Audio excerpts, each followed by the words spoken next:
I've got, on the summary here, I've got road, district plan road classification and road classification in the central city. Are we going to deal with that too?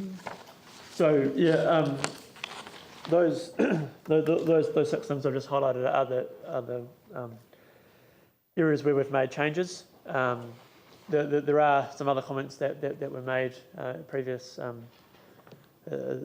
session, and so this table provides the comments that staff have on those issues, but we haven't proposed to make any changes unless they were the 6 things we've just talked about.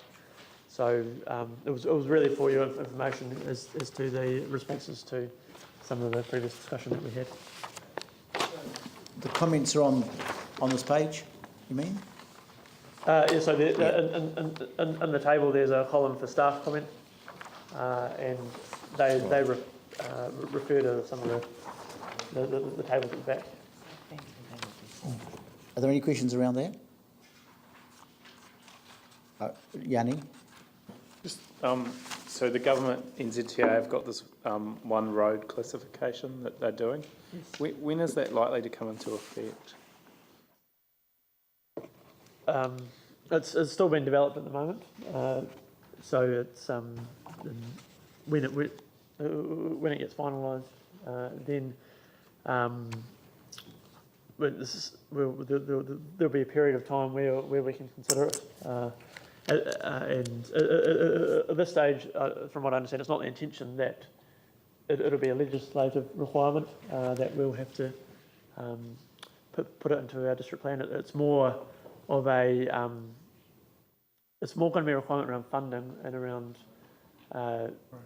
the applications for funding that we make in the future, and will have to be consistent with the new classification when it's developed. Will we have to, if we apply for funding, basically say, well, we've got a major arterial, but it's really your classification X, and therefore we want funding?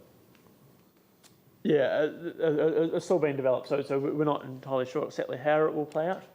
That could be a way that it plays out. And then the central city, again, just this complete confusion about the accessible city chapter and the rest of the city. I don't quite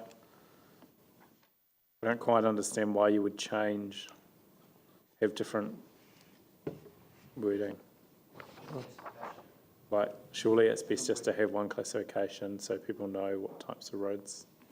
Yeah, the reason why we've had a different classification is because some of the rules that are in the central city are different to what's in the district plan review, so we didn't want to have the confusion that people will automatically think that the rules that apply outside the 4 avenues automatically apply within the 4 avenues and vice versa. Obviously, through this district plan review, we can't be inconsistent with what's in the 4 avs, so we can't change those.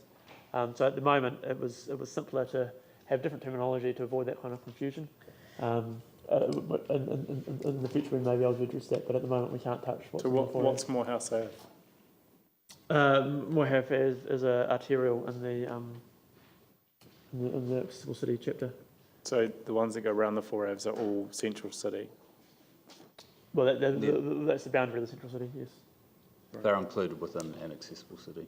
Right, okay. So they're just called arterials. Yeah. And those are terms we're familiar with, so yep, they fit. Okay. Any other questions? All right, we're through with that bit.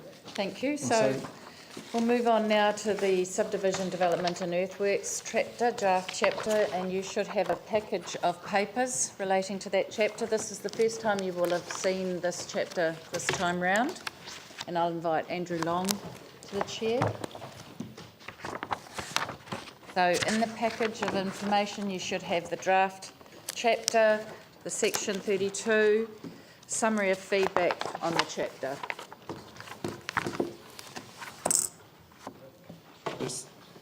I just wonder if it's okay if we take a 5-minute, grab a coffee, stretch, toilet.